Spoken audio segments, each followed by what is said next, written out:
আপনারা খাইলেই বুঝতে পারতেন কি সুন্দর করে পাক করছে জনি। এত সুন্দর টেস্ট হয়েছে।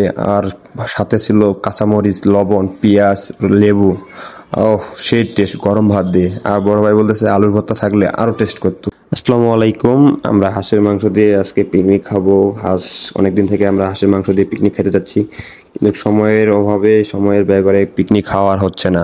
কারণ বাজার যাওয়ার সময় হচ্ছে না। কেউ বলতেছে খাবো, একদিন রাতে হয় খাবো, তখন টাকা তোলা হয় না, প্লাস আবার খাওয়া হয় না। এইভাবে চলে যায়, কয়েক সপ্তাহ চলে গেল। এক সপ্তাহের মধ্যে এক ভাইস্তা এসে বলতেছে আজকে হাঁসের মাংস দিয়ে পিকনিক খাবো। ভাইস্তা দেবীগঞ্জ থেকে এসেই কালীগঞ্জ হাঁস কেনার জন্য চলে গেছে জনি সহ। হাঁস কিনে নিয়ে আসে আমাকে দেখাইলো যে এই যে 2টা হাঁস নিয়ে আসছে, 3 কেজি ওজন প্রায়।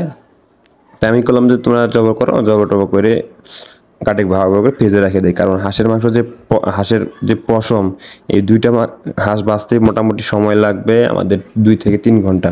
তো কথা কাজের ঠোক আমরা মিল থাকলো। 2টার সময় শুরু করছি, জবাই করে বাঁচা শুরু করছি, মোটামুটি আসরের আজান পার হয়ে যায়, তাও আমাদের হাঁসের পশম বাছা শেষ হয় না। কারণ হাঁসের যে পশম, এত পশম দেখি না হাঁসের। অন্যান্য পশম কম থাকলেও হাঁসের পশম অনেক।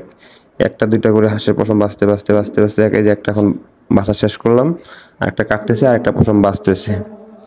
কারণ হাঁসের পশমের অবস্থা খারাপ। একটা হাঁস 4 জন মিলে বাঁচতে হয়। 4 জন মিলে বাঁচে, তারপর পশম শেষ করে কেয়া করে তারপর আমরা কাটাকাটি করলাম। হাঁস কাটতে হবে, পড়া দিতে হবে সুন্দর করে। পড়া কাটা দিতে আমাদের দিন শেষ হয়ে গেল। এদিকে দিন শেষের দিক, আসরের আজান পার হয়ে যায়, তাও কাটা শেষ হয় না। তার বললাম তোমার বাঁচো, আমরা একটা কাটি। ওরা বাঁচতেছে 2 জন সহ, 2 বড় ভাই বাঁচতেছে, হাঁস 2টা সুন্দর সুন্দর করে বাঁচতেছে। তোমরা বাঁচো, আমি ওই হাঁসটাতে সুন্দর করে পিস করি। তা পিস করার শেষ, ওইটা হাঁস কাটাকাটি প্রায় শেষের দিক। এদিকে হাঁস বাঁচতে বাঁচতে দেখি বৃষ্টি নামে গেছে।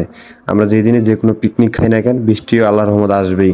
এটা একটা আল্লাহর রহমত। আর এই সবাই বলতেছে আজকে আমরা কলার পাতা ভাত খাবো, কারণ কলার পাতায় গরম ভাত, হাঁসের মাংস আর অন্য থাকবে, সেই টেস্ট করবে। এই যে কলা পাতা কাটতেছি আমি জন্য, কারণ রাতে তো আর কলা পাতা কাটা যাবে না। কথা বলতে বলতে এই হাঁসটা শেষ। এটা কাটাকাটি প্রায় শেষের দিক। মাংস মোটামুটি আমাদের 2 কেজি হয়েছে, 2 কেজি প্রায়।